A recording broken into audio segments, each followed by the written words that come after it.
ಕರ್ನಾಟಕದ ಅಡಿಕೆ ಬೆಳೆಗಾರರ ಕುರಿತಂತೆ ಬಹಳ ಸುದೀರ್ಘವಾಗಿ ನಾವು ಅನುಭವಿಸ್ತಾ ಇರುವಂತಹ ಕಷ್ಟಗಳು ಮತ್ತು ಅದಕ್ಕೆ ಪರಿಹಾರಗಳು ತ್ವರಿತಗತಿಯಲ್ಲಿ ಏನಾಗಬೇಕು ಹೇಳೋದನ್ನ ವಿವರವಾಗಿ ನಾವೆಲ್ಲ ಚರ್ಚಿಸಿದ್ದೇವೆ.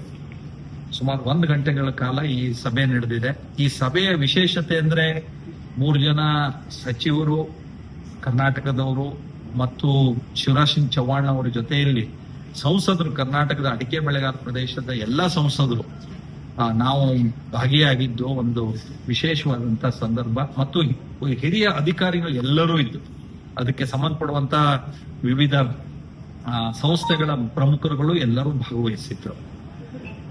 ಇದರೊಳಗೆ ಬಹಳ ಮುಖ್ಯವಾಗಿ ನಮ್ಗೆಲ್ಲರಿಗೂ ಗೊತ್ತಿದ್ದಂತ ವಿಷಯವೇ, ಅನೇಕ ಬಾರಿಗೆ ಈ ವಿಷಯಗಳು ಅನೇಕ ವೇದಿಕೆಗಳಲ್ಲಿ ಪ್ರಸ್ತಾಪ ಆಗಿರೋದೆ. WHO ಅಡಿಕೆ ಆರೋಗ್ಯಕ್ಕೆ ಹಾನಿಕಾರಕ, ಅದು ಕ್ಯಾನ್ಸರಸ್ ಗೆ ಕಾರಣ ಆಗ್ತಾ ಇದೆ ಅನ್ನುವಂತಹ ಒಂದು ಅಭಿಪ್ರಾಯಗಳು ಕಾಲಕ್ಕೆ ಪತ್ರಿಕೆಗಳಲ್ಲಿ ಬರುತ್ತಿರೋದು ನಾವು ನೋಡಿದ್ದೇವೆ. ನಿಮಗೆ ವಿಷಯ ಗೊತ್ತೇ ಇದೆ. ಕೇಂದ್ರ ಸರ್ಕಾರ ಕ್ರಮ ತೆಗೆದುಕೊಳ್ಳೋದಕ್ಕೆ ಹೋದಾಗ ಅದು ಸುಪ್ರೀಂ ಕೋರ್ಟಿಗೆ ಹೋಯ್ತು. ಸುಪ್ರೀಂ ಕೋರ್ಟ್ ನಲ್ಲಿ ಅದಕ್ಕೊಂದು ವರದಿಯನ್ನ ಕೇಂದ್ರ ಸರ್ಕಾರ ಮಂಡಿಸಬೇಕು ಅಂತ ಹೇಳ್ತು.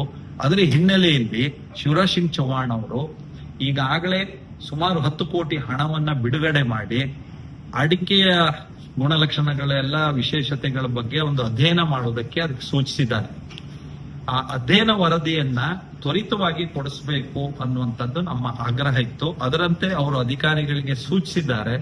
ಅಷ್ಟೇ ಅಲ್ಲ, ಅದಕ್ಕೆ ಸಂಬಂಧಪಡುವಂತಹ ಆ ತಜ್ಞರ ಜೊತೆಯಲ್ಲಿ ಒಂದು ಪ್ರತ್ಯೇಕ ಸಭೆಯನ್ನು ಸಹ ನಾನು ಮಾಡ್ತೀನಿ ಅನ್ನುವಂತ ಮಾತನ್ನ ಹೇಳಿದ್ದಾರೆ. ಆದಷ್ಟು ಬೇಗದಲ್ಲಿ, ಶೀಘ್ರದಲ್ಲಿ ಆ ವರದಿ ಅದಕ್ಕೆ ನಮಗೆ ಕೈಗೆ ಬರುವಂತೆ, ಸರ್ಕಾರಕ್ಕೆ ಕೈಗೆ ಬರುವಂತೆ ಅದನ್ನ ಮಾಡ್ತೀವಿ ಅನ್ನುವಂತ ಬಹಳ ಒಂದು ವಿಶ್ವಾಸದ ಮಾತನ್ನ ಮತ್ತು ಅದಕ್ಕೆ ಅಗತ್ಯ ಇರುವಂತ ನಿರ್ದೇಶನವನ್ನ ಮಾನ್ಯ ಶಿವರಾಜ್ ಸಿಂಗ್ ಚೌಹಾಣ್ ಅವರು ಕೊಟ್ಟಿದ್ದಾರೆ.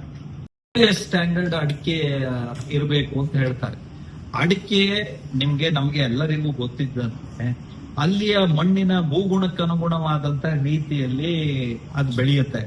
ಈಗ ಶಿರ್ಸಿ ಅಡಿಕೆ ಇದ್ದ ಹಾಗೆ ಮಂಗಳೂರು ಅಡಿಕೆ ಇರೋದಿಲ್ಲ, ಮಂಗಳೂರು ಇದ್ದಾಗೆ ಶಿವಮೊಗ್ಗ ಇರೋದಿಲ್ಲ, ಶಿವಮೊಗ್ಗ ಇದ್ದಾಗೆ ಕೊಡಗು ಇರೋದಿಲ್ಲ. ನಮ್ಗೆಲ್ಲರಿಗೂ ಗೊತ್ತೇ ಇದೆ. ಇದೆಲ್ಲ ಒಂದ್ ಸಣ್ಣದಿರುತ್ತೆ, ಒಂದ್ ದೊಡ್ಡದಿರುತ್ತೆ, ಅದೆಲ್ಲ ಇದೆ.